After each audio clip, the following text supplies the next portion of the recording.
दोस्तों, लिखा हुआ भैया इलेक्ट्रॉन विभव क्या होता है। ठीक है, इससे पहले एक ऐड करा चुके हैं, देख लेना। ठीक है, इसी में ऐड कर देंगे। ओके, अब देखते हैं भैया इलेक्ट्रॉन विभव क्या होता है। क्या क्या कहा है भाई, किसी धातु के इलेक्ट्रॉन विभव में किन किन किन किन कारकों पर निर्भर करता है। भैया इलेक्ट्रॉन विभव क्या होता है और किन किन कारकों पर निर्भर करता है। भैया दो हो गए पॉइंट यहाँ पर। ठीक है, सबसे पहले भाई इसे हटाते हैं, थोड़ा गर्मी में। ओके, सबसे पहले क्या है भैया, कहा है देखो, सबसे पहले दो बातें याद रखो। यहाँ पर पहले हमने वीडियो शूट किया था। ठीक है, शूट किया भैया, फिर से लाइट चली गई, फिर शूट किया, फिर लाइट चली गई, अब लाइट रुकी है। अब देखते हैं भाई, देखो भाई कोई क्या है भाई, ये छड़ है। ठीक है, धातु की छड़ है। ठीक है, वो किसमें डूबी है भैया, बिलियन में डूबी है। किसके बिलियन में भैया, जिसकी जो छड़ होगी उसी के बिलियन में डूबी होगी। ठीक है भैया, डूबी होगी बिलियन में। ठीक है, किसके है, मान लो जड़ियन SO4। ठीक है, ये भैया काय की है, जड़ियन SO4 की है। ठीक है, इसी के बिलियन में क्या हुई भैया, ये डूबी है। ठीक है, इसी को बताया है, कहा है जब किसी धातु की छड़ को उसके लवण के विलयन में डुबाया जाता है तो उसे धातु तथा विलयन के बीच एक विभव उत्पन्न होता है भैया, तब उसमें डुबोते हैं। ठीक है, तब एक विभव उत्पन्न होता है। उस विभव को क्या कहते हैं, उस विभव को कहा जाता है भाई, क्या उस विभव को क्या कहा जाता है, इलेक्ट्रॉन विभव कहा जाता है। ठीक है, इलेक्ट्रॉन विभव कहा जाता है। यहाँ पर कारकों के बारे में बताया, निम्न क्या है, कहा है भैया इलेक्ट्रॉन विभव निम्न कारकों पर निर्भर करता है। इलेक्ट्रॉन विभव भैया किन किन कारकों पर, निम्न कारकों पर निर्भर करता है। ठीक है, निम्न का कोई भी हो सकता है। ठीक है, यहाँ पर देखते हैं, पहला दिया है भैया सुचालक की प्रवृत्ति। ठीक है, कहा है इन्हें सुचालक धातुओं में इलेक्ट्रॉन मुक्त करने की प्रवृत्ति होती है। ठीक है भैया, क्या करने के लिए, इलेक्ट्रॉन मुक्त करने के लिए प्रवृत्ति होती है। दूसरा कहा है, इस प्रकार इलेक्ट्रॉन विभव धातु की सुचालकता के समानुपाती होता है। भैया क्या होता है, समानुपाती होता है। दूसरे पॉइंट बनाते हैं, ताप का प्रभाव, विलयन के ताप, जो विलयन के ताप में परिवर्तन होगा वही भैया किसमें होगा, वही इलेक्ट्रॉन विभव में भी परिवर्तन हो जाता है। ठीक है, अर्थात ताप बढ़ाने पर भैया विभव बढ़ जाता है। और भैया इसमें क्या है, धातु की सांद्रता बढ़ने पर इलेक्ट्रॉन विभव भैया घटता है। ठीक है, इलेक्ट्रॉन विभव क्या होता है, विभव का मान घट जाता है। ठीक है, घट जाता है। जे रहा भाई अपना इलेक्ट्रॉन विभव, अगर आप इसे याद कर ले तो भैया जो 3 नंबर में आता है। ठीक है, 3 नंबर में और 2 नंबर में आता रहता है। ठीक है, इसे याद कर लो, कतई इस साल भी आएगा। ठीक है, बीबी भी इंपॉर्टेंट है। ओके, अब चलते हैं अगले प्रश्न की ओर, कौन सा होगा। ठीक है दोस्तों, एक नई वीडियो में आपका स्वागत है। केमिस्ट्री का वीडियो बहुत ही इंपॉर्टेंट होने वाला है। ठीक है, बहुत ही इंपॉर्टेंट इसमें पर्सन है, जितने भी होंगे। ठीक है, लगभग जो हो पर्सन भाई। ठीक है, चलते हैं पहले पर्सन के ऊपर। पहला दिया है भाई, मोलर उन्नयन स्थिरांक एवं मोलर उन्नयन स्थिरांक में अंतर लिखिए तथा इनमें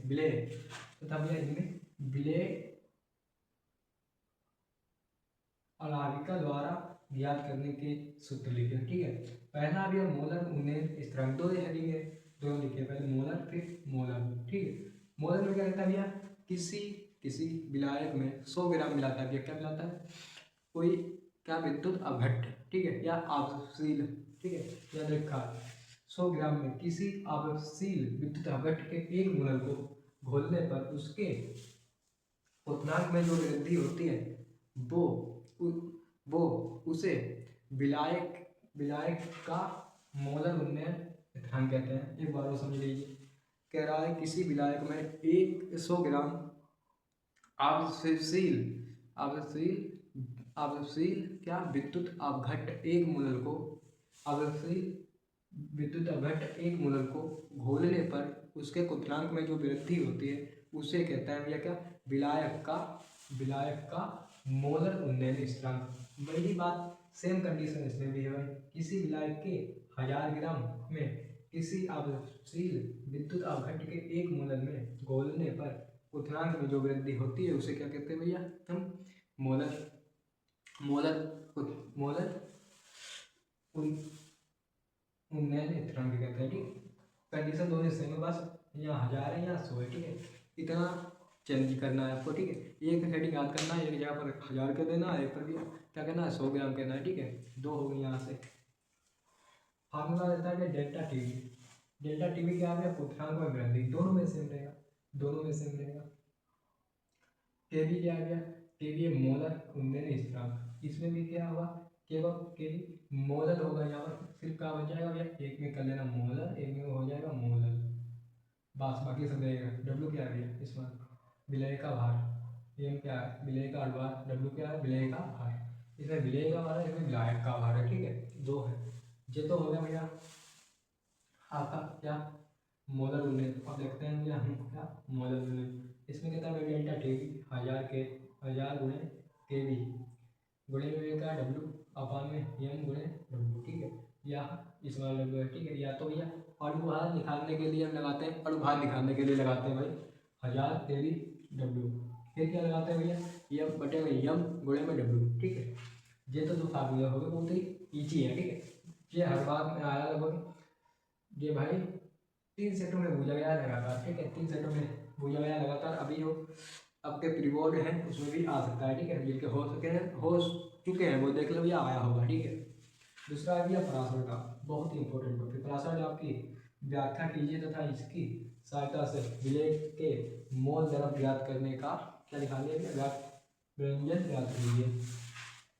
तो पराशर डाप की हेडिंग क्या है, किसी विलायक पर लगने वाला वह न्यूनतम दाब जो जो उस विलायक तथा उसके विलायक उस विलयन तथा उसके विलायक भैया क्या है उस विलयन तथा उसके विलायक के बीच पराशर की क्रिया को रोक देता है, उस दाब को पराशर दाब कहते हैं। एक बार फिर से कहो, किसी विलयन पर लगने वाला वह न्यूनतम दाब किसी विलयन पर लगने वाला वह न्यूनतम दाब जो उस पराशर की क्रिया को रोक देता है। ऐसे कहोगे कि लगने वाला दाब विलयन या उसे विलयन तथा उसके विलायक के बीच पराशर क्रिया को रोक देता है, पराशर क्रिया को रोक देता है, उस दाब को क्या कहते हैं पराशर दाब कहते हैं। किसी विलयन पर लगने वाला दाब न्यूनतम दाब उस विलायक तथा विलयन तथा विलायक के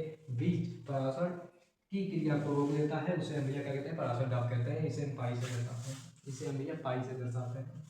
पाई बी बराबर बी मान भैया क्या होता है आयतन होता है। ठीक है, पाई पाई पाई का मान जानते हो, पाई बी बराबर N W T N R T P B बराबर N R T P B बराबर A N R T P क्या करना है भैया पाई बी बराबर N R T pi B बराबर N R T pi B बराबर N R T pi B बराबर एन आर टी। वैसे उसे पाई को भी इधर ले आए, एन को भेज दिया नीचे तो हो गया बराबर क्या हो जाएगा पाई बराबर एन बटे बी, पाई बराबर एन बटे बी, और भैया आर टी ऐसे ही रहने दो। ठीक है, आर टी ऐसे ही रहने दो। जहाँ पर भाई यहाँ पर चुंगी का निशान लगा लेना। ठीक है, जहाँ पर एन का मान होता है भाई मोलर पढ़े हुए हमने पढ़ाया है, हेडिंग में जाना। ठीक है, एन का मान होता है डब्ल्यू अपान एम, तो इन लोग क्या करो भैया डब्ल्यू अपान एम रख दिया। ठीक है, डब्ल्यू अपान एम रख दिया, डब्ल्यू अपान एम बटे में बी है, बी ऐसे ही रहने दी। ठीक है, फिर क्या किया बी को इधर ही भेज दिया, पाई बराबर डब्ल्यू अपान बी। ठीक है, उड़े में टी, फिर सूत्र क्या बन के आया भैया अपना एम बराबर एम को इधर ले आया, एम बराबर पाई को इधर भेज दिया, पाई एम बराबर डब्ल्यू अपान पाई बी आर टी। जहाँ भैया एम क्या है एम विलय का अनुभार है, डब्ल्यू क्या है विलायक का भार है, विलय का भार है सॉरी विलय का भार है, और भैया बी क्या है बी आयतन है, आर गैस का स्थिरांक है, टी मतलब ताप होता है ताप है। ठीक है भाई, अदर कार्बन झिल्ली होती है भाई। ठीक है, इधर विलायक उधर विलायका, ये तो आम बात है, इसे समझा देंगे बाद में। ठीक है, इतना कंप्लीट हुआ।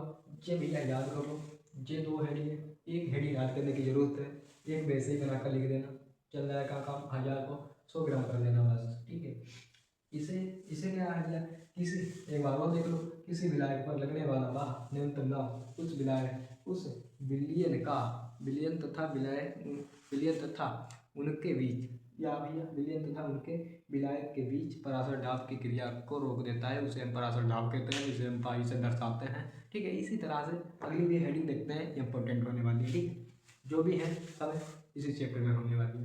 ओके, चलते हैं। अब देखते हैं भैया अगली हेडिंग। आपको पता है भैया ईंधन सेल और गैल्वेनिक सेल एक ही होती है, क्या कहा जाता है भैया, गैल्वेनिक सेल। ठीक है, इसमें कुछ बताया भैया ईंधन सेल का। ईंधन सेल क्या है हमें पता ही नहीं भैया, ईंधन सेल क्या है, तो हम नाम क्या बताया, पहले तो हम जानते हैं भैया ईंधन सेल क्या है। ठीक है, ईंधन सेल क्या है, वे गैल्वेनिक सेल जिसमें भैया ईंधनों जैसे हाइड्रोजन, मीथेन और मेथनॉल आदि दहन ऊर्जा को भैया सीधे विद्युत ऊर्जा में परिवर्तन कर देता है, उसी को भैया क्या कहा जाता है, परिवर्तन परिवर्तन कर देता है, किया जाता है, उसी को क्या कहते हैं भैया, ईंधन सेल कहते हैं। पता ही लीजिए ईंधन सेल क्या कहते हैं। ठीक है, ईंधन सेल कहते हैं मेथेन और भैया मेथनॉल आदि को दहन करके भैया क्या बनाता है, दहन करके विद्युत सीधे ऊर्जा को कैसे परिवर्तित करता है, विद्युत ऊर्जा में। ठीक है, उसे कहते हैं भैया, क्या कहते हैं, ईंधन सेल। ठीक है, एक बार देखते हैं चल रहा है वीडियो, हाँ बिल्कुल चल रहा है। ठीक है, इनमें ईंधन सेल इन सेलों में इस प्रकार बनाया जाता है, इन सेलों को भैया इस प्रकार बनाया जाता है। ठीक है, इन सेलों को इस प्रकार बनाया जाता है कि इनमें ईंधन की भैया आपूर्ति लगातार की जा सके जिससे विद्युत धारा तुरंत प्राप्त होती रहे। ठीक है, अतः इनमें सेलों में इन सेलों में क्या भैया ईंधनों को होगा भैया, ईंधन को सेल के अंदर नहीं रखा जाता है। ईंधन का मतलब जैसे भैया बैटरी होती है, उसके अंदर भैया सेल को ईंधन को नहीं रखा जाता है। ठीक है, नहीं रखा जाता है, बल्कि बाहर स्रोत की सहायता से भी ईंधन की आपूर्ति की जा सकती है। अब भैया क्या है, ईंधन के लाभ भी देख लेते हैं। इनमें ईंधन की सतह आपूर्ति होने का कारण यह कमी मृत नहीं हो सकती, मर नहीं मतलब खत्म नहीं हो सकती, सिर्फ चलती रहेगी, इधर फिर से लाओगे फिर से चलेगी। फिर भी आएगा है इसकी दक्षता 70 से 80% होती है भैया। जी होगा भैया 2 मिनट के वीडियो में ईंधन सेल हो गया आपकी। ठीक है, लगभग ये वीडियो लगभग 10 से 15-20 मिनट का होगा, देख लो पता है भाई। ठीक है, 3 टॉपिक बताए हैं, 4था टॉपिक आने वाला है आपका, और ठीक है वो भी अभी बता देते हैं आपको। ठीक है, पता कर देते हैं, ऐसे ही करा देते हैं, क्यों बार बार लिखते करवाते हो सर, ऐसे ही करवा देते हैं। ठीक है, हटाओ इसे, हम भी परेशान तुम भी परेशान है, बस भैया 15 दिन और परेशान, तो सोना ही है तुमको। इंटर के बाद अपना एक चैनल है, कौन सा है भैया, यस के डिकेडियन। ठीक है, उस पर आ जाना, क्या मिलेगा भैया, उसमें भैया आपको आर्मी, यूपी होमगार्ड, यूपी मतलब यूपी पुलिस, यूपी कांस्टेबल, इससे जीडी मतलब बोले तो भैया सरकारी ऑल एग्जाम की तैयारी कराई जाती है। ठीक है, आ जाना, मिलेंगे वहाँ भी। अभी क्लास वहीं खत्म करके आए हैं। अब देखो भैया अक्रिया, वैसे तो हम एसएससी पढ़ाते थे, इंटर पढ़ाने लगे अपनी अभिक्रिया का वेग। अभिक्रिया का वेग क्या है, ठीक है, अभिक्रिया का वेग क्या है जानते हैं, उसके बाद लिखते जाएंगे। ठीक है, अभिक्रिया का वेग किसे कहते हैं भैया, अभिकारक सुने हो। ठीक है, बताते हैं आपको, अभिकारक क्या होता है भैया, सुनो, अभिक्रिया या अभिक्रिया के अंदर भैया क्या, अभिक्रिया के अभिकारक सुने ही होंगे। ठीक है, लिखते हैं, चलो लिखते भी जाते हैं यहाँ पर से, बाकी समझाने की कोशिश रहेगी आपको। अभिक्रिया के अभिकारक सुने भैया, अभिकारक। ठीक है, एक उत्पाद होता है, एक अभिकारक होता है। ठीक है, अभिकारक सुने होंगे, अभिकारक तथा उत्पाद, बताया कि उत्पाद होता है भैया, उत्पाद की संदरता भैया, की संदरता में होने वाले परिवर्तन, में होने वाले परिवर्तन। क्या भैया? अभिक्रिया के अभिकारक तथा उत्पाद की सांद्रता में होने वाले अभी क्या है? परिवर्तन। क्या कहलाते हैं भैया? परिवर्तन। अभिक्रिया का वेग, अभिक्रिया अभिक्रिया के वेग, अभिक्रिया का वेग कहलाता है, कहलाते ऐसे ही लिख दो, ठीक है। मानो भैया अभिक्रिया के अंदर अभिकारक है और उत्पाद है, उत्पाद की सांद्रता है, सांद्रता में होने वाले परिवर्तन है और होने वाले परिवर्तनों पर कहते हैं भैया अभिक्रिया का वेग, ठीक है। सिंपल है। कैसा लगा भाई? एक बार कमेंट में बताएं कैसा लगा, ठीक है।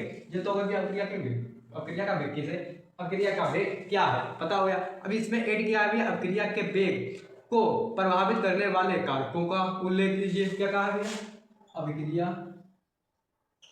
अभिक्रिया, अभिक्रिया में होने वाले परिवर्तन, अभिक्रिया के वेग में प्रभावित, अच्छा सॉरी, अभिक्रिया के वेग में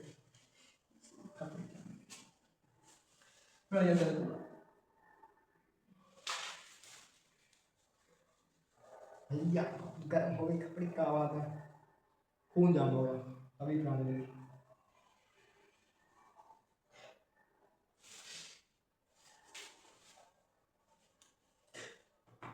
अभिक्रिया भैया क्या है? अभिक्रिया का वेग, और लिखते हैं भैया अभिक्रिया का वेग क्या है? अभिक्रिया का वेग, अभिक्रिया के वेग के कर दो यार, गिरा देते हैं एक बार, के वेग, वेग को प्रभावित करने वाले कारकों का उल्लेख कीजिए, कारकों का उल्लेख कीजिए, ठीक है। लिख लेना भाई, क्या लिख देते हैं? चलो लिख ही देते भैया,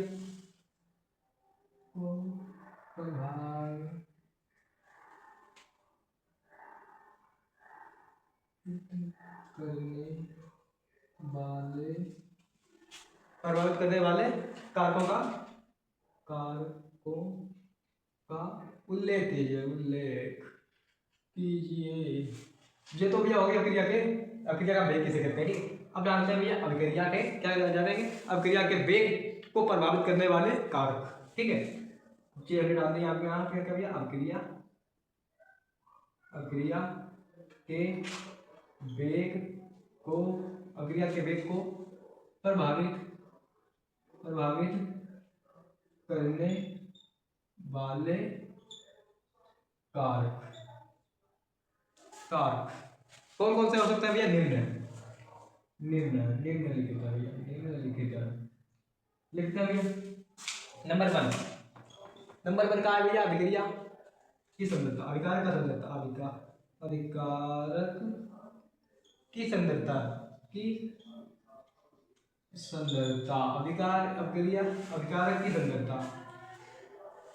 अभिकारक की सांद्रता क्या कहलाती है भाई? अभिकारक की सांद्रता इसमें क्या कहलाती है भाई? कहता है अभिकारक की सांद्रता जितनी अधिक होगी उतना ही अधिक अभिक्रिया का वेग भी होगा भाई, ठीक है। क्या कहता है? क्या कहता है भैया?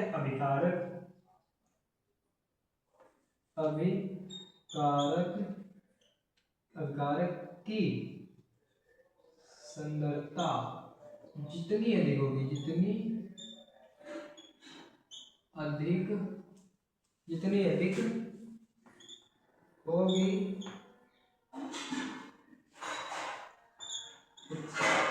उतना है ना, जितनी अधिक होगी उतना ही, जितनी अधिक होगी अभिक्रिया का वेग भी भैया उतना अधिक होगा, अभिक्रिया का वेग भी उतना अधिक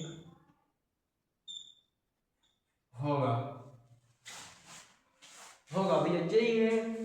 एक कारक को लिख लो, उसके बाद में क्लास समाप्त करते हैं, ठीक है। दूसरा कारक क्या हो जाएगा भैया? उत्प्रेरण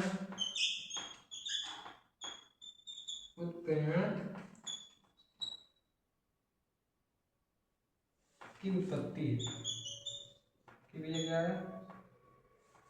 उत्पत्ति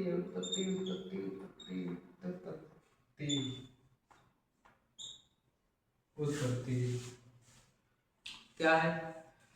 समानता, सामान्य सामान्यता है, सामान्य कर खाली कर ता भी लगा दो भैया। उत्प्रेरण, उत्प्रेरण, प्रेरण क्या कहते हैं भैया, क्या कहते हैं, अभिक्रिया का वेग बढ़ा देते हैं। क्या करते हैं, अभिक्रिया का, अभिक्रिया का वेग बढ़ा देते हैं, अभिक्रिया का वेग बढ़ा देते हैं। इतना हो गया, कोई दिक्कत, कुछ भी दिक्कत, एक है दिक्कत ना। अगला पॉइंट भी डाल दो। तीसरी, प्रकाश या ताप, पहले ताप ले गया, ताप, मान भी कर दो सर जी, मान भी कर दो, तापमान। तापमान क्या है, तापमान में, तापमान के बढ़ने से अभिक्रिया का वेग भी बढ़ता है भाई। ठीक है, क्या होता है, तापमान, तापमान क्या होता है भैया, तापमान अभी बताया, तापमान के बढ़ने से, तापमान के बढ़ने से, हाँ, तापमान के बढ़ने से अभिक्रिया का वेग भी बढ़ता है। ऐसे ही भैया लिख लेना, क्योंकि मेमोरी बहुत ही भर गई है, खाली करने को है। तापमान बढ़ने से अभिक्रिया का वेग बढ़ता है। और भैया एक हेडिंग डाल लेना तुम, प्रकाश पर। ठीक है, प्रकाश पर क्या लिखना है आपको, कुछ अभिक्रिया प्रकाश के भैया क्या होती है, बिना संभव नहीं है बस। ठीक है, कुछ अभिक्रिया प्रकाश के बिना संभव नहीं है। इस वीडियो में इतना ही, अगला वीडियो भैया कल सुबह लाइव में मिलते हैं।